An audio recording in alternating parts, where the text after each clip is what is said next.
രണ്ടാം പിണറായി വിജയൻ സർക്കാരിന്റെ അവസാന നിയമസഭാ സമ്മേളനത്തിലും പ്രതിഷേധം തുടർന്ന് പ്രതിപക്ഷം. ശബരിമല സ്വർണ്ണക്കൊള്ള വിഷയത്തിൽ പ്ലക്കാർഡുമായി പ്രതിപക്ഷം നടുത്തളത്തിൽ ഇറങ്ങി. പ്രതിഷേധത്തെ തുടർന്ന് ചോദ്യോത്തരവേള റദ്ദാക്കിയതോടെ പ്രതിപക്ഷം സഭ ബഹിഷ്കരിച്ചു.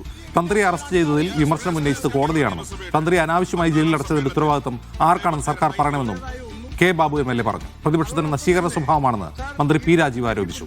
എങ്ങനെയെങ്കിലും സഭ തീർന്നു കിട്ടിയാൽ മതിയെന്നാണ് പ്രതിപക്ഷത്തിന്റെ നിലപാടെന്ന് മന്ത്രി എം.പി. രാജേഷ് കുറ്റപ്പെടുത്തി. ഈ തന്ത്രിക്ക് പ്രത്യേക പരിഗണന വേണമെന്ന് ഞങ്ങൾ പറഞ്ഞതല്ല. കോടതി അദ്ദേഹത്തെ സ്വാഭാവിക ജാമ്യത്തിൽ വിട്ടപ്പോൾ ആ കാര്യം കോടതി പറഞ്ഞ കാര്യം ഞങ്ങൾ പരാമർശിച്ചു, അത്രയേ ഉള്ളൂ സാർ.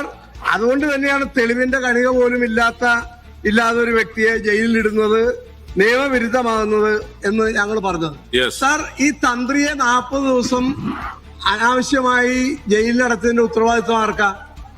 ഈ ഗവൺമെന്റ് സംസ്ഥാനത്തെ ജനങ്ങളോട്, വിശ്വാസികളോട് ഉത്തരം പറയേണ്ട ഒരു കാര്യമാണ്.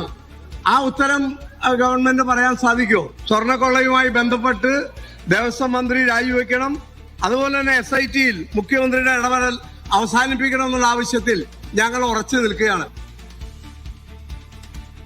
ഇപ്പൊ അദ്ദേഹം ഒരു മന്ത്രി രാജിവെക്കണമെന്ന് പറഞ്ഞല്ലോ. ഞങ്ങൾ ഇപ്പൊ 5 വർഷം പൂർത്തീകരിക്കാൻ പോവുകയാണല്ലോ സാർ. ഞങ്ങൾ ഈ മിരമിരയ്ക്കുന്ന മന്ത്രിമാരുണ്ടല്ലോ, ഞങ്ങളിൽ ആരുടെയെങ്കിലും പേരിൽ ഈ 5 വർഷത്തെ നിയമസഭയിൽ നിങ്ങൾക്കൊരു അഴിമതി ആരോപണം കൊണ്ടുവരാൻ കഴിഞ്ഞോ? നിങ്ങൾക്കെതിരെയാണ് സാർ യഥാർത്ഥത്തിൽ അവിശ്വാസം നിൽക്കുന്നത്. കേരളത്തിന്റെ ചരിത്രത്തിലെ ഏറ്റവും കഴിവുകെട്ട വിരുദ്ധനവാദപരമായി പെരുമാറുന്ന നശീകരണാത്മകമായ പ്രതിപക്ഷമാണ് ഈ നിയമസഭയ്ക്കകത്തുണ്ടായത് എന്ന് നിങ്ങൾ കാണണം. നോക്കൂ, അദ്ദേഹം ഇവിടെ പറഞ്ഞത് ഇന്ന് സഭ തീരുകയാണ് എന്നാണ്. സർ, ആരാണ് തീരുമാനിച്ചത് ഇന്ന് സഭ തീരാൻ പോകുന്നു എന്നത്? ബഹുമാന്യനായ ശ്രീ കെ ബാബു ഉൾപ്പെടെയുള്ള പ്രതിപക്ഷാംഗങ്ങൾ എങ്ങനെയെങ്കിലും ഈ സഭയൊന്ന് തീർന്നു കിട്ടിയാൽ മതി, ഇവിടെ നിന്ന് ഒന്ന് രക്ഷപ്പെട്ട് കിട്ടിയാൽ മതി എന്ന മാനസികാവസ്ഥയിലാണ് സർ. അതുകൊണ്ടാണ്, കാരണം അവർക്ക് ഈ സഭയിൽ സർക്കാരിനെതിരെ ഒരു കാതലായ പ്രശ്നവും ഉയർത്താൻ പറ്റുന്നില്ല. പ്രതിപക്ഷം എന്ന നിലയിൽ ഒരു ജനകീയ പ്രശ്നവും ഉയർത്താൻ അവർക്കില്ല. അതുകൊണ്ടാണ് കഴിഞ്ഞ 2 സമ്മേളനങ്ങളിലായി ഇതുപോലൊരു ബാനറുമായി നടുത്തളത്തിൽ സ്ഥിരതാമസമാക്കിയിരിക്കുന്നത് ഈ പ്രതിപക്ഷം. ചട്ടം 50 പ്രകാരമുള്ള ഒരു നോട്ടീസ് ഇവർ തന്നിട്ട് കാലം എത്രയായി സർ? എത്ര കാലമായി? നേരെ വെല്ലിലിറങ്ങുകയാണ് സർ. നിയമസഭയിൽ വെല്ലിലിറങ്ങിയ പ്രതിപക്ഷത്തെ ഈ തെരഞ്ഞെടുപ്പിൽ ആളുകൾ ആഴക്കിണറ്റിലേക്ക് വലിച്ചെറിയുമെന്ന കാര്യത്തിൽ സംശയം വേണ്ട. വിജിൻ വായന്തോട് വിവരങ്ങൾ അയച്ചിരുന്നു. വിജിൻ, ഈ കെ ബാബു എം.എൽ.എ ആർക്കാണ് മറുപടി നൽകുന്നത് തന്ത്രിയെ പരാമർശിച്ച്?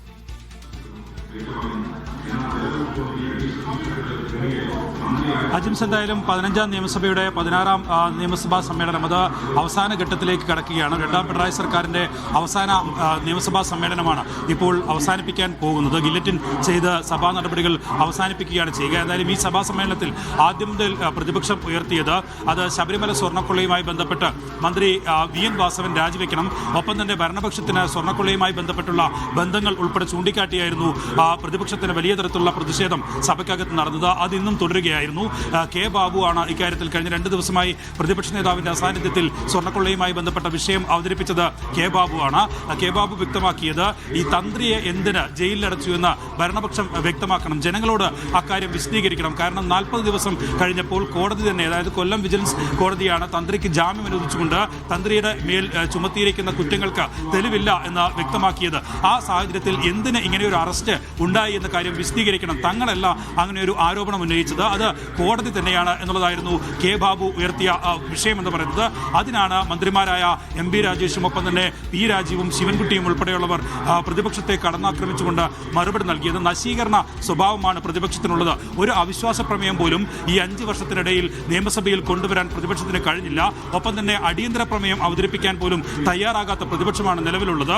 അങ്ങനെയുള്ള ആരോപണങ്ങളായിരുന്നു മന്ത്രി എം.പി. രാജേഷിന്റെയും പി രാജീവിന്റെയും വി ശിവൻകുട്ടിയുടെയും ഒക്കെ ഭാഗത്തു നിന്ന് ഉണ്ടായത്. ഏതെങ്കിലും ഒരു അഴിമതി ആരോപണം ഉന്നയിക്കാൻ, മന്ത്രിമാർക്കെതിരെ ഉന്നയിക്കാൻ അതിൻ്റെ ഒരു തരിമ്പ് പോലും കണ്ടെത്താൻ പ്രതിപക്ഷത്തിന് കഴിയാത്തത് അത് ഈ സർക്കാരിൻ്റെ ഏറ്റവും വലിയ അഭിമാനത്തിൻ്റെ ഭാഗമാണ്. അത്തരം ഇടപെടലുകളാണ് സർക്കാരിൻ്റെ ഭാഗത്തുനിന്ന് ഉണ്ടായത് എന്ന കാര്യമാണ് നിലവിൽ എന്തായാലും മന്ത്രി പി രാജീവ് ചൂണ്ടിക്കാട്ടിയത്. എന്തായാലും സഭ പ്രതിപക്ഷം ബഹിഷ്കരിച്ചു. പുറത്തിറങ്ങിയ പ്രതിപക്ഷം ശബരിമല സ്വർണ്ണക്കൊള്ളയുമായി ബന്ധപ്പെട്ട അതേ ആരോപണങ്ങൾ തന്നെ തുടരുകയാണ്. ഇനി സഭ ഇന്നത്തോട് അവസാനിക്കും. അതിനുശേഷം പുറത്ത് വലിയ പ്രതിഷേധം സംഘടിപ്പിക്കും, പ്രക്ഷോഭം സംഘടിപ്പിക്കും എന്നുള്ളതാണ് ചെന്നിത്തല വ്യക്തമാക്കിയത്. എന്തായാലും സഭാ നടപടികൾ ഇപ്പോൾ വേഗത്തിൽ പൂർത്തിയാക്കിക്കൊണ്ടിരിക്കുകയാണ്. അതിൽ ഏറ്റവും പ്രധാനപ്പെട്ടത് ധനവിനിയോഗ ബില്ലും ഒപ്പം തന്നെ സഭയിൽ അവതരിപ്പിച്ച മറ്റ് 9 ബില്ലുകളുടെയും പാസാക്കലും അതിന്റെ നടപടിക്രമങ്ങളുമാണ് ഇപ്പോൾ പൂർത്തീകരിച്ചുകൊണ്ടിരിക്കുന്നത്. അതിൽ കഴിഞ്ഞ ദിവസം കെ രാജൻ അവതരിപ്പിച്ച നേറ്റിവിറ്റി കാർഡ് ഉൾപ്പെടെ നിലവിലിപ്പോൾ പാസാക്കി കഴിഞ്ഞിട്ടുണ്ട്.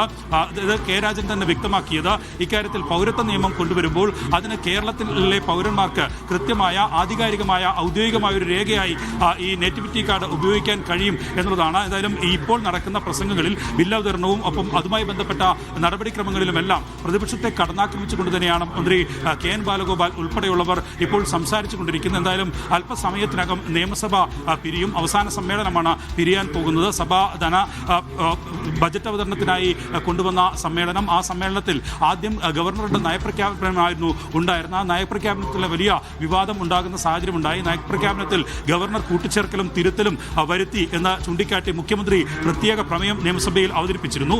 അതിനെതിരെ ഗവർണർ തന്നെ സ്പീക്കറോട് ആദ്യം മുഖ്യമന്ത്രി അവതരിപ്പിച്ച ഭാഗങ്ങൾ വേണമെന്ന് ആവശ്യപ്പെടുകയും പിന്നീട് താൻ വായിച്ച ഭാഗങ്ങൾ പൂർണ്ണമായും സഭാരേഖകളിൽ ഉണ്ടാകണമെന്ന് ആവശ്യപ്പെടുകയും ചെയ്തു. അങ്ങനെ 2 കത്തുകൾ ലഭിച്ചിട്ടുണ്ട് ഗവർണറുടെ ഭാഗത്തുനിന്ന് എന്ന് സ്പീക്കർ തന്നെ ചൂണ്ടിക്കാട്ടി. ഒപ്പം തന്നെ അത് വേണമോ നൽകണമോ, ഗവർണറുടെ ആവശ്യം അംഗീകരിക്കണമോ എന്നത് നിയമസഭയ്ക്ക് വിടുന്നു എന്നുള്ളതാണ് സ്പീക്കർ വ്യക്തമാക്കിയത്. മുഖ്യമന്ത്രി ഇക്കാര്യത്തിൽ വിശദീകരണം നൽകി. സഭാ ചട്ടങ്ങൾ മുൻനിർത്തി ഗവർണറുടെ ആവശ്യങ്ങൾ അംഗീകരിക്കാൻ കഴിയാത്തതാണ്, അതുകൊണ്ട് ഗവർണറുടെ ആവശ്യം തള്ളണം എന്നുള്ള വിശദീകരണമാണ് മുഖ്യമന്ത്രി നൽകിയത്. സ്പീക്കർ ഇത് അംഗീകരിക്കുകയായിരുന്നു. അങ്ങനെ നിയമസഭ ഗവർണറുടെ ആവശ്യം തള്ളിക്കൊണ്ടാണ് അക്കാര്യത്തിലുള്ള തീരുമാനം കൈക്കൊണ്ടിരിക്കുന്നത്. എന്തായാലും അത്തരം വലിയ വിവാദങ്ങൾ ഒക്കെ കൊഴുത്ത സഭാ സമ്മേളന കാലയളവാണ് ഈ കഴിഞ്ഞു പോകുന്നത്. എന്തായാലും അവസാന ഘട്ടത്തിലേക്ക് സഭാ സമ്മേളനം കടക്കുകയാണ്. മുഖ്യമന്ത്രിയുടെ പ്രസംഗം നിലവിലിപ്പോൾ ആരംഭിച്ചിട്ടുണ്ട്. എന്തായാലും മുഖ്യമന്ത്രിയുടെ ഒരു വിടവാങ്ങൽ പ്രസംഗത്തിന് സമാനമായ പ്രസംഗം തന്നെ അല്പസമയത്തിനുണ്ടാകും. അതിനുശേഷം സ്പീക്കർ കൂടി ഇക്കാര്യത്തിൽ സഭ അവസാനിപ്പിക്കുന്ന പ്രസംഗം കൂടി നടത്തുന്നതോടുകൂടി രണ്ടാം പിണറായി സർക്കാരിന്റെ അവസാന സഭാ സമ്മേളനവും പ്രക്ഷുബ്ധമാണ്. പ്രതിപക്ഷം സഭ ബഹിഷ്കരിച്ചിരിക്കുന്നു. വിജിൻ വായന്തോടാണ് വിവരങ്ങൾ നൽകിയത്.